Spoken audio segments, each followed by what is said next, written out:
Thank you. All right. Section 2, findings and purpose. And in honor of Dr. Martin Luther King, whose birthday we celebrate today, I would just like to read the findings into the record. Findings: the Congress finds the following. 1. Dr. Martin Luther King identified the triple evils of poverty, racism, and militarism, declaring before his death in 1968, "Our only hope today lies in our ability to recapture the revolutionary spirit and to go out into a sometimes hostile world, declaring eternal opposition to poverty, racism, and militarism. With this powerful commitment, we shall boldly challenge the status quo."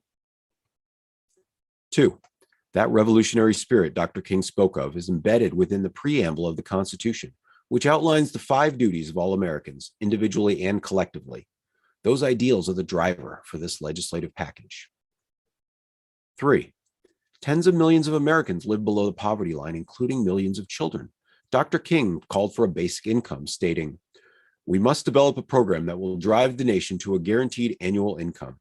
We are likely to find that the problems of housing and education, instead of preceding the abolition of poverty, will themselves be affected if poverty is first abolished. The poor transformed into purchasers will do a great deal on their own. A host of positive psychological changes inevitably will result from widespread economic security.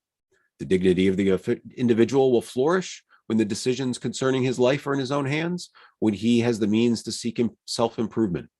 Personal conflicts among husbands, wives, and children will diminish when the unjust measurement of human worth on the scale of dollars is eliminated.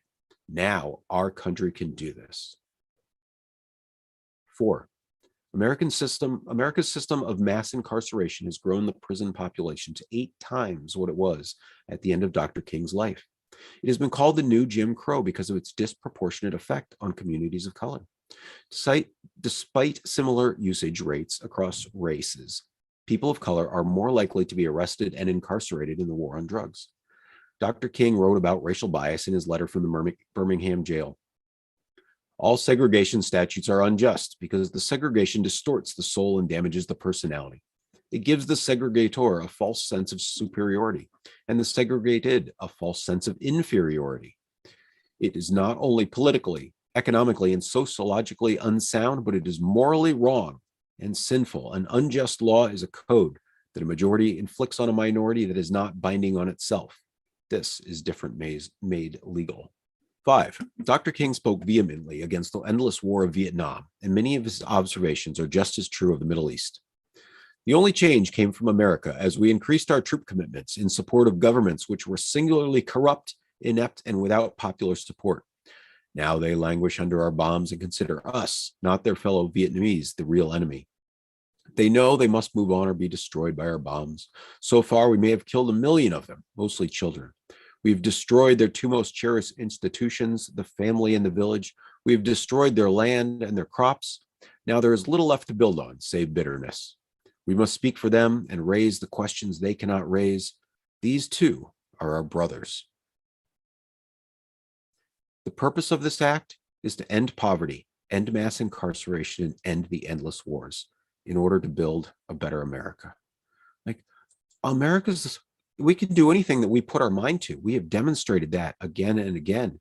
And so what we have now is a failure of imagination, not a failure of capability. Who do we want to be as we come out of the pandemic? What kind of nation do we want to be? We can be a better one by addressing these problems. And Mr. Chair, that concludes my testimony for Section 2. Happy to answer your questions.